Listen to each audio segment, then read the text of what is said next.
మనది గూగుల్, వాళ్ళది గొడ్డలి. మంది ఫైటర్ జెట్, వాళ్ళది ఫ్యాక్షన్. మంది కియా, వాళ్ళది కిడ్నాప్. మంది క్రెడిబిలిటీ, వాళ్ళది క్రిమినాలిటీ. మంది డెవలప్మెంట్, వాళ్ళది డిస్ట్రక్షన్. మంది బుల్లెట్ అవుతే వాళ్ళది బూతులు. మనం మహిళలకి 33% రిజర్వేషన్ ఇస్తే ఏకంగా తల్లిని చెల్లిని మెడబట్టి బయటికి గంటేసిన చరిత్ర ఆ గొడ్డలి పార్టీది. ప్రజలందరూ ఒక్కసారి ఆలోచించాలి.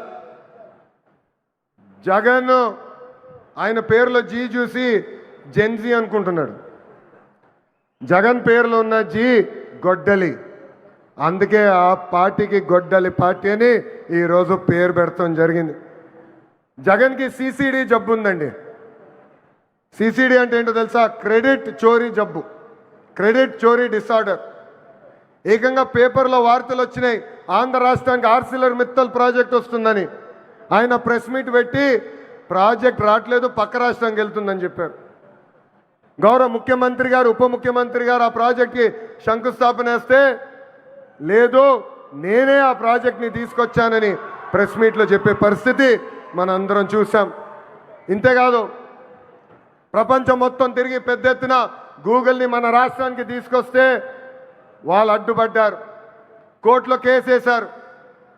కానీ ఇప్పుడు ప్రెస్ ముందలకు వచ్చి మా వల్లనే గూగుల్ ప్రాజెక్ట్ వచ్చిందని చెప్పుకునే పరిస్థితి.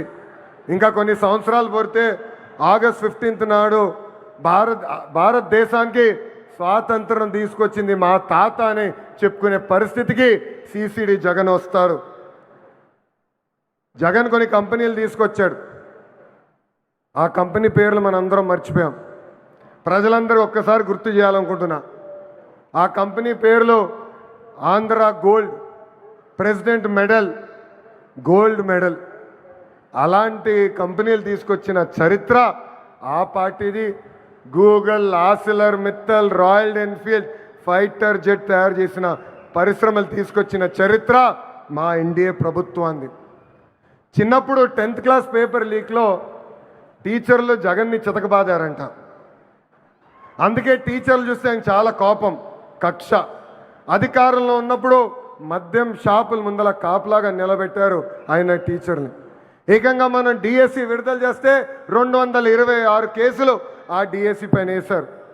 ఎవరు ఊహించిన విధంగా 150 రోజుల్లో 16,347 పోస్టులు భర్తీ చేసిన ఘనత మన ఎన్డీఏ ప్రభుత్వాన్ని.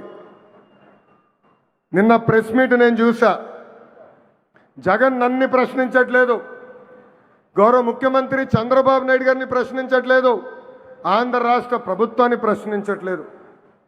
రాజ్యాంగం రాసిన అంబేద్కర్ గారిని ప్రశ్నిస్తున్నారు, రిజర్వేషన్ని ప్రశ్నిస్తున్నారు, రాజ్యాంగాన్ని ప్రశ్నిస్తున్నారు. అందుకే ఈ సభాముఖంగా జగన్కి నేను హెచ్చరిక జారీ చేస్తున్నా. మీరు ఎన్ని జన్మలు ఎత్తినా డిఎస్సి పూర్తి చేసి ఇచ్చిన హామీ నిలబెట్టుకున్న ఘనత మాది. మళ్ళీ డిఎస్సి నిర్వహిస్తాం. నిరుద్యోగ యువకులకి పెద్ద ఎత్తున ఉద్యోగాలు కల్పించే బాధ్యత ప్రజాప్రభుత్వం తీసుకుంటుంది.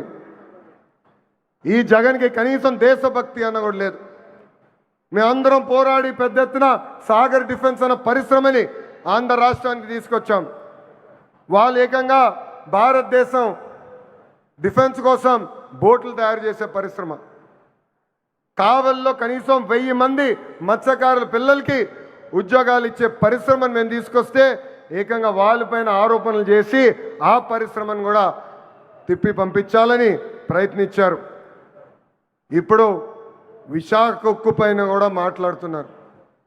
2 సార్లు విశాఖ ఉక్కు సంక్షోభంలో పడితే ఆ ఉక్కు ఫ్యాక్టరీని కాపాడిన ఘనత, చరిత్ర ఒక ఎన్డీఏ ప్రభుత్వాన్ని.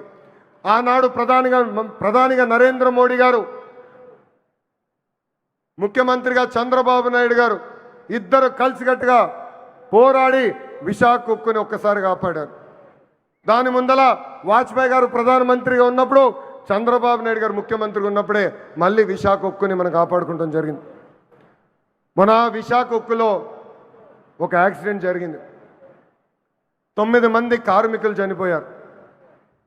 యాక్సిడెంట్ జరిగిన 3 గంటల్లో హోంమంత్రి గారు అక్కడికి వెళ్ళారు.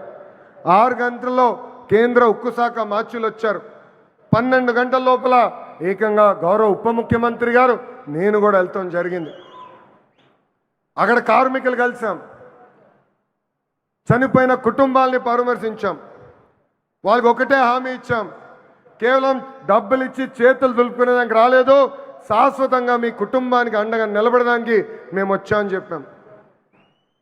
ఫుల్ టైం ఎంప్లాయీస్కి ఇప్పుడు ఏకంగా 2 కోట్ల రూపాయలు ఆ కుటుంబాలకి ఆదుకుంటాం జరిగింది. కాంట్రాక్ట్ ఉద్యోగస్తులు ఎవరైతే చనిపోయారో ఆ కుటుంబానికి 1 కోటి రూపాయలు ఇచ్చి ఈరోజు ఎన్డీఏ ప్రభుత్వం ఆదుకుంటుంది.